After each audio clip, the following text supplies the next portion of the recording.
हाड़ी रानी बूंदी के शासक की बेटी थी, जिनकी शादी उदयपुर के सलुम्बर के सरदार राव रतन सिंह चुड़ावत से हुई थी।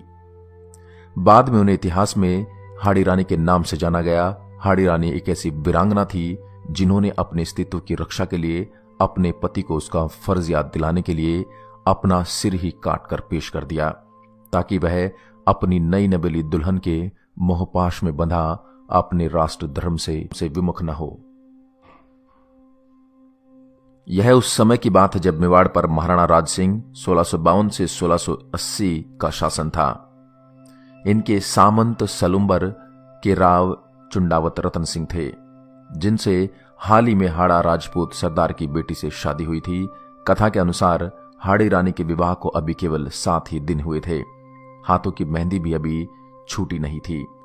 उनके पति को युद्ध पर जाने का फरमान आ गया, जिसमें महाराणा राज सिंह ने राव चुंडावत रतन सिंह को दिल्ली से औरंगजेब की सहायता के लिए आ रही अतिरिक्त सेना को रोकने का निर्देश दिया था। चुंडावत रतन सिंह के लिए यह संदेश उनका मित्र शार्दुल सिंह लेकर आया था। पत्र पढ़कर हाड़ी सरदार का मन व्यथित हो गया। अभी उनके विवाह को 7 ही दिन हुए थे और पत्नी से बिछड़ने की घड़ी आ गई थी। कौन जानता था कि युद्ध में क्या होगा। एक राजपूत रणभूमि में अपने शीश का मोह त्याग कर उतरता है और जरूरत पड़ने पर सिर काटने से भी पीछे नहीं हटता। औरंगजेब की सेना तेजी से आगे बढ़ रही थी, इसलिए उन्होंने अपनी सेना को युद्ध की तैयारी का आदेश दे दिया। वह इस संदेश को लेकर अपनी पत्नी हाड़ी रानी के पास पहुंचे और सारी कहानी सुनाई। रानी को भी यह खबर सुनकर सदमा लगा, पर उसने खुद को संभाल लिया और अपने पति को युद्ध में जाने के लिए तैयार किया। उनके लिए विजय की कामना के साथ उन्हें युद्ध के लिए विदाई दी। सरदार अपनी सेना को लेकर चल पड़ा, किंतु उसके मन में रह रहकर आ रहा था कि कहीं सचमुच मेरी पत्नी मुझे भूल न जाए। वह मन को समझाता, पर उसका ध्यान उधर ही चला जाता। आखिर हाड़ी सरदार से रहा न गया। आधे मार्ग से उन्होंने पत्नी के पास एक संदेश वाहक भेज दिया।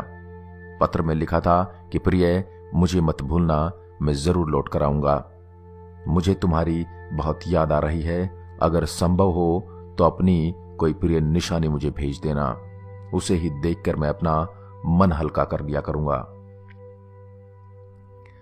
पत्र पढ़कर हाड़ी रानी सोच में पड़ गई। अगर उनका पति इसी तरह मोह से घिरा रहा तो शत्रुओं से कैसे लड़ेंगे।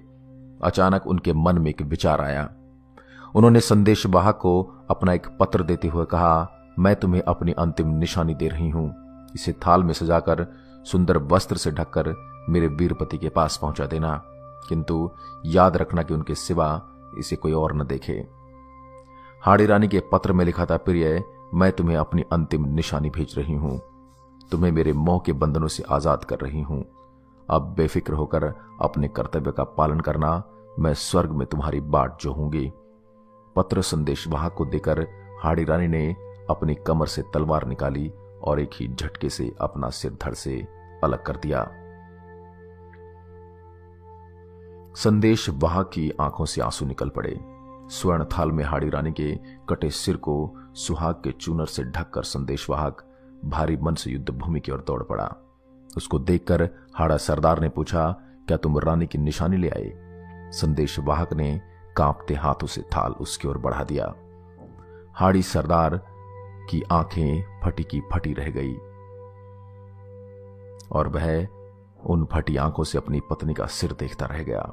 उसके मोह ने उससे उसकी सबसे प्यारी चीज छीन ली थी। अब उसके पास जीने का कोई औचित्य नहीं था। उसके मन ही मन कहा, प्रिय, मैं भी तुमसे मिलने आ रहा हूं। हाड़ा सरदार के मोह के सारे बंधन टूट चुके थे। वह शत्रु पर टूट पड़ा। इतना अप्रतिम शौर्य दिखाया कि उसके मिसाल मिलना बड़ा कठिन है। जीवन की आखिरी सांस तक वह लड़ता रहा। औरंगजेब की सहायक सेना को उसने आगे नहीं बढ़ने दिया जब तक मुगल बादशाह मैदान छोड़कर भाग नहीं गया था। इस जीत का श्रेय केवल उसके शौर्य को नहीं, बल्कि रानी के उस बलिदान को भी जाता है, जो अब तक के इतिहास का सबसे बड़ा और अविस्मरणीय बलिदान माना गया है। आशा करता हूं आज का यह किस्सा आपको बेहद रोचक, प्रेरणादायक एवं वीरतापूर्ण लगा होगा।